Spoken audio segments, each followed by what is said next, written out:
इसलिए कहता हूँ मेरी माँ, ये जीवन जो है ना, ये बड़ा क्षणभंगुर है। आज आप यहाँ बैठे हैं, कल बैठ पाएंगे कि नहीं बैठ पाएंगे कोई भरोसा नहीं है।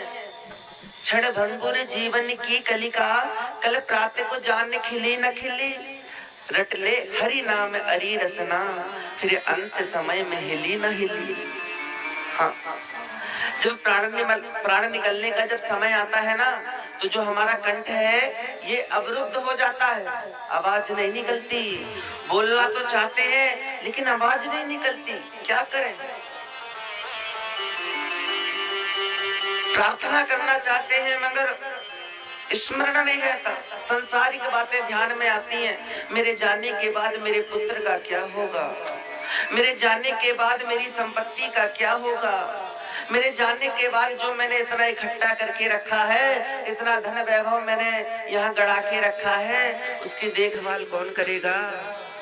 ये सारी बातें स्मरण में आती हैं, लेकिन नहीं आता तो भगवान का नाम, भगवान का नाम स्मरण में नहीं आता मेरी माँ।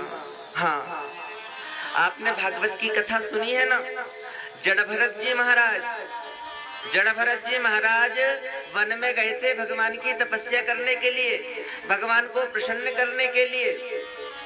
लेकिन गए थे भगवान के भजन करने के लिए, और जो मन था ना वो हिरण के बच्चे में लग गया।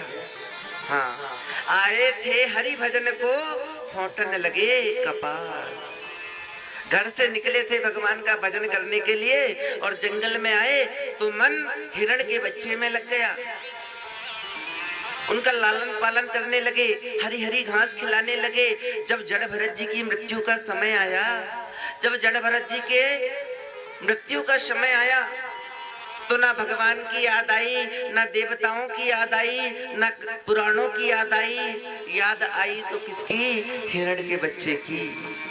हाँ, मेरे मरने के बाद इस हिरण के बच्चे को घास कौन खिलाएगा, इसको भोजन कौन कराएगा। और देखो, जब ऐसे याद करते करते जड़ भरत जी महाराज ने अपने प्राण त्यागे,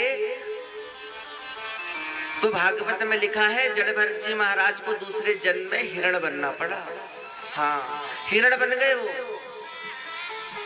इसलिए जो आपका स्मरण रहेगा अंत समय, वही आपकी गति प्रदान होगी। और देखो, भगवान का नाम कैसे आएगा अंत समय में, जब आप कथा सुनोगे, जब आप सत्संग करोगे, भगवान का भजन करोगे, भगवान का कीर्तन करोगे, तो आपका मन जो है पवित्र हो जाएगा। और जब मन पवित्र हो जाएगा तो भोलेनाथ की कृपा आपके ऊपर बरसना प्रारंभ हो जाएगी।